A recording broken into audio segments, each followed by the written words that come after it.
Hello, you multi-malting macaws. Yes, thank you to Willem Killian for that malt mention. Thank you, Willem. And welcome all you malt mates to the Bothy and to Ralphie Review 945, which is a part of an ongoing series at the moment between official bottlings and independent bottlings. And this particular review is of an official bottling, but I know you've already noticed, hey Ralphie, I hear you say, Ralphie, why have you got an independent bottling, right, for an official bottling? There's a reason.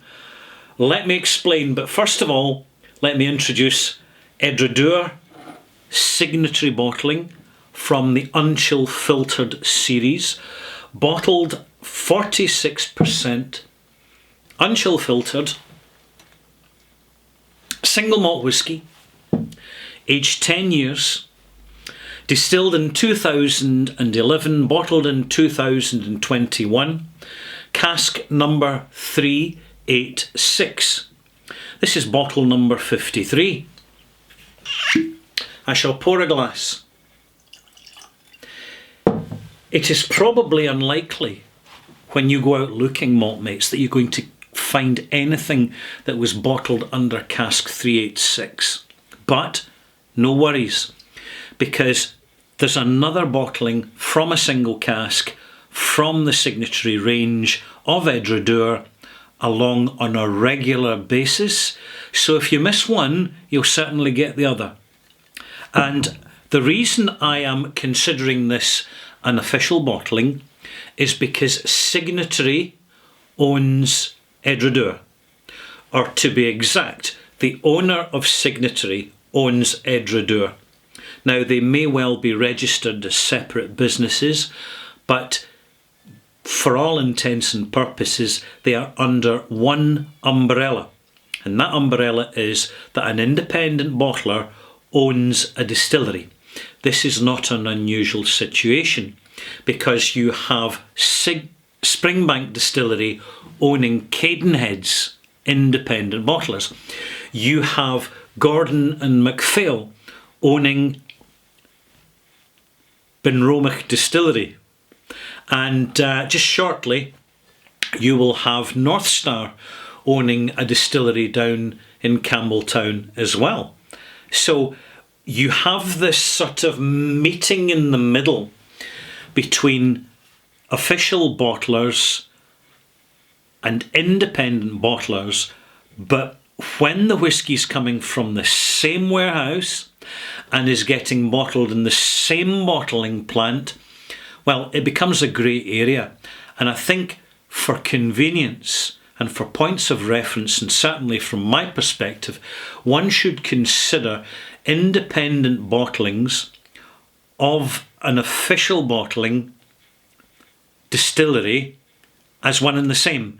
So if Signatory bottle an Edredour, essentially it's a distillery bottling.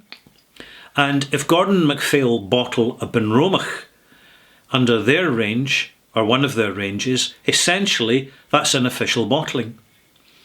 It's only really an independent bottling if the bottlers do not own or have commercial interests in a distillery and are therefore buying on the secondary market, either direct from the distillery, from out of the distillery's warehouses, or from intermediaries, in other words wholesalers, who buy thousands of casks from lots of distilleries and hold them in a central bonding warehouse and keep them for a number of years, or just sell them straight on to third-party customers, also known as private investors or independent bottlers. There you go. Nobody said it was going to be simple, malt mates. Scotch whisky is only simple when it's a single malt in the glass and you're not having to consider anything else. As you can clearly see, sherry cask matured.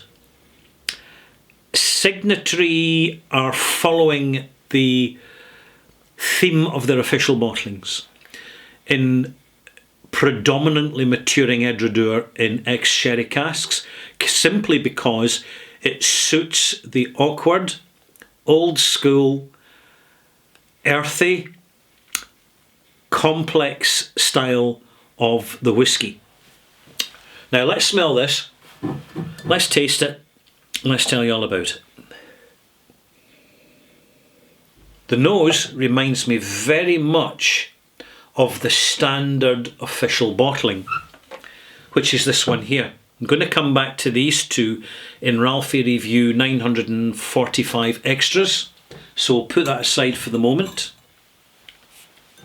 And it is raisiny, earthy, dry, slightly savoury, slightly bitter. And the thing is that given a few more years in the cask, this whisky will start to round off. And as it does so, it loses its edginess. And the edginess, the grittiness, the elemental nature of it is best expressed when it's a young single malt. 10 years old, ideal. 6 years old if it was in quarter casks or blood casks, perfect. But in this instance, for the size of casks being used, a 10-year-old age statement just really gives you very good bearings as to the fact that you're getting a spirit-driven experience with a significant cask influence, not from oak, but from the previous content of sherry. You see, casks made up of two flavours, the oak and the wood, and the flavours in the wood. Yeah, the wood and the oak. The wood and the oak. Right, I'm just trying to kind of retrace my steps through the practical logic of what I just said, which made no real sense at all. But we're going to move on. So you have in a cask, a wet cask, you have the residual previous content, the flavour of which will definitely influence the whisky. Which is why, another reason why whisky, Scotch single malt whisky, is not made of 3 simple ingredients. And anybody tells you that, frankly, it's bullshitting, right? Oh, it's made from pure water and yeast and malted barley, 100% malted barley. Yeah, that's what new make spirit's made of. But new make spirit is not whisky. It cannot be whisky until 3 full years completed maturation in oak casks, any oak casks. It doesn't matter what oak casks, so long as they're oak casks, not exceeding 700 litres, cubic litres capacity. So there's a size restriction, but it can be as small as the distiller wants it. They could use a 1 litre cask if they want. Not that they're going to, because that would be just bonkers. Someone will do it somewhere.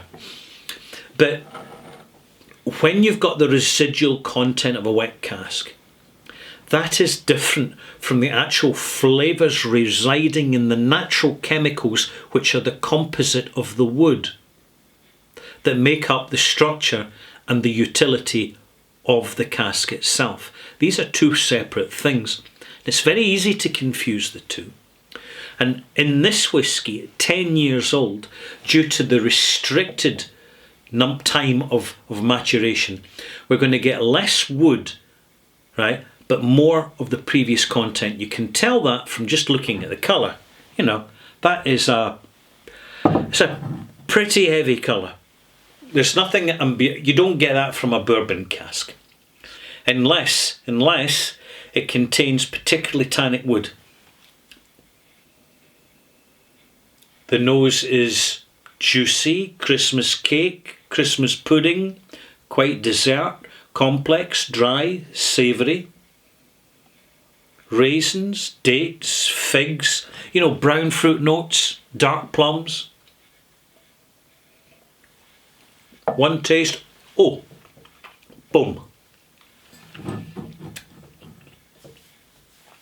You're essentially getting what you get in the 10-year-old, except the 10-year-old's bottled at 40% and chill filtered. This isn't. and essentially they're pretty much the same whiskey. This needs a little drop of water. Now I hear you asking, hey Ralphie, if you're so keen to have a 46% integrity style bottling of whiskey, why on earth are you starting to add water to it?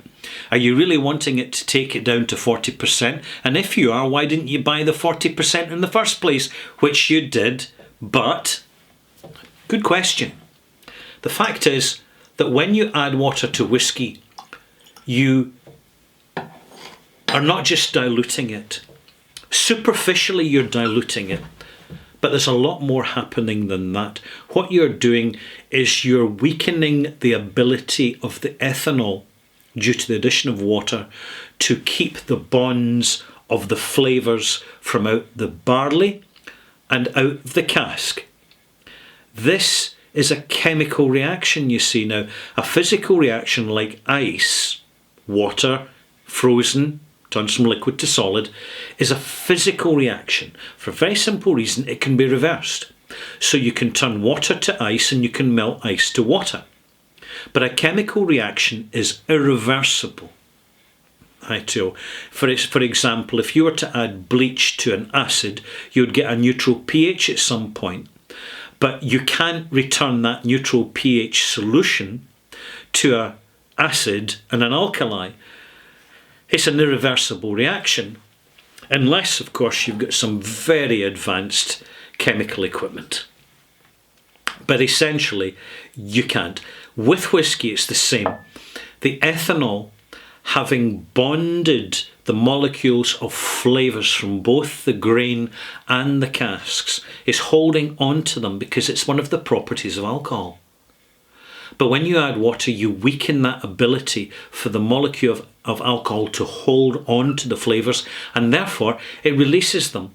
And therefore, once you've added water to your whiskey, and I've added a teaspoonful of water, so it's a reasonable dilution, what is going to happen is the flavours that are being held by the alcohol are going to come off the liquor. They're going to be leaving the liquor, and as they do, they arrive in the form of a gas as a smell, an enhanced smell on the nose, and a more complex flavour and sensation experience on the palate.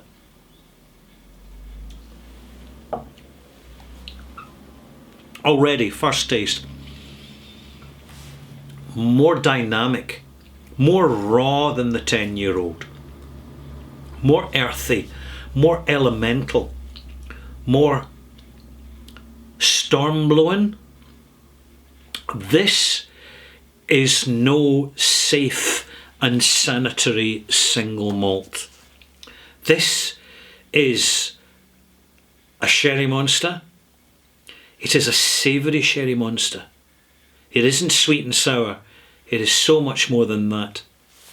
If you're buying a bottle of this and you don't have a lot of single malt experience, I'm just telling you, malt mates, from the bothy, proceed with care.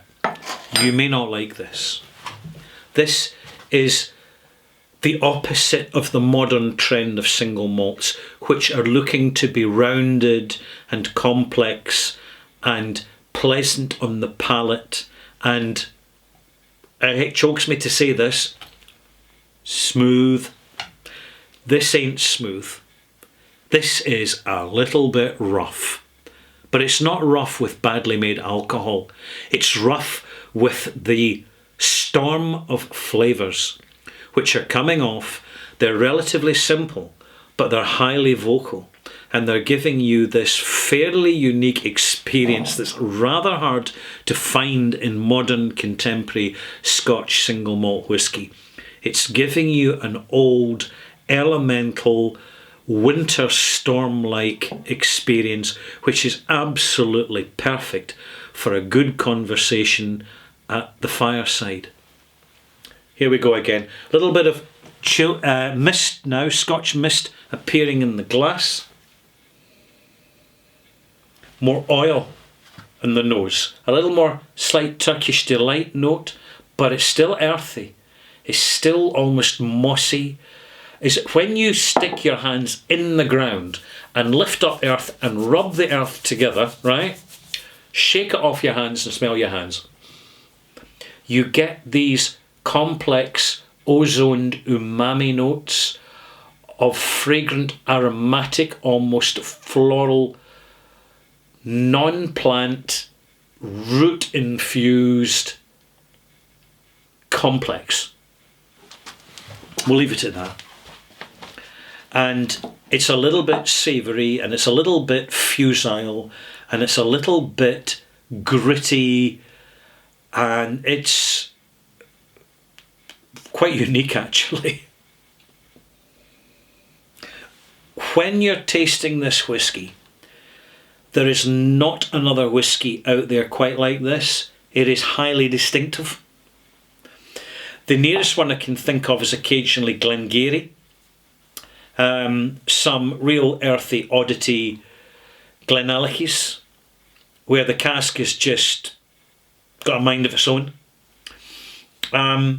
Some older Longrose, occasionally. And something from a Highland distillery that's just gone slightly wrong and the producers are not sure whether they should even bottle it, because they want something that's engineered and accessible and tame. This ain't tame. This is wild. This is wild whisky.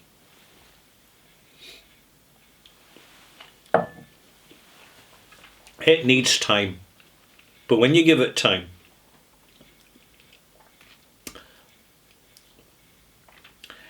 it is slightly angry, slightly rough, but held together by the full force scale of the flavours. Flavours coming from the sherry cask, the flavours coming from a small, temperamental still. What am I going to give this? And I realised, by the way, this has been quite an unconventional review. I've not been giving you a lot of conventional tasting notes here, Malt Mates, and there's a simple reason for that. It's just not a conventional single malt whisky. It just doesn't abide by the rules and regulations of flavour. And this is why I find it so fascinating. This is why I have a few of these bottlings in my stash. And what am I going to give it? I'm going to give it quite a high mark, actually. The mark is given not because it's rounded and smooth and complex and classic, right? No. It's because it's probably, arguably, the polar opposite of a modern contemporary single malt whisky. It's a style of whisky it's very hard to find. 89 out of 100, it's a malt mark. It's a pretty good malt mark, and it's an integrity malt mark. So we've got an extra mark over the previous 10-year-old, which even at 40% been chill filtered, still the full force of it was coming through, which makes this, despite the price, and I know a few of you who leave messages, and particularly my Patreon subscribers, because there's always a pretty busy conversation going on within my Patreon channel, Ralphie, R-A-L-F-Y, but people are saying, hey Ralphie, you know, this is quite expensive. It is. It's from a small distillery where the costs of production are generally higher because of the low volume. And it is a little bit more expensive. But when you pay that little bit of expense, you're getting something which is singular, memorable, and pretty unique in your whiskey, in your opened whiskey bottle stash. And prices for all whiskies, in fact prices for everything, are only going to go up. Nothing's going to come down. This is why we buy now to store up to enjoy later. If you'd like to return for Ralphie Review 945, I shall be actually comparing these two whiskies side by side. Official bottling, official unofficial bottling, and official independent bottling, we'll call this.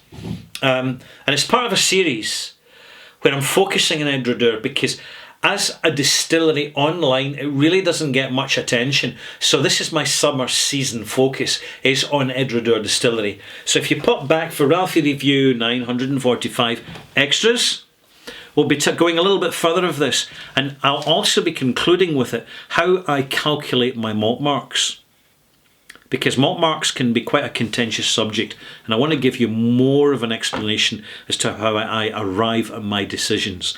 See you, malt mates.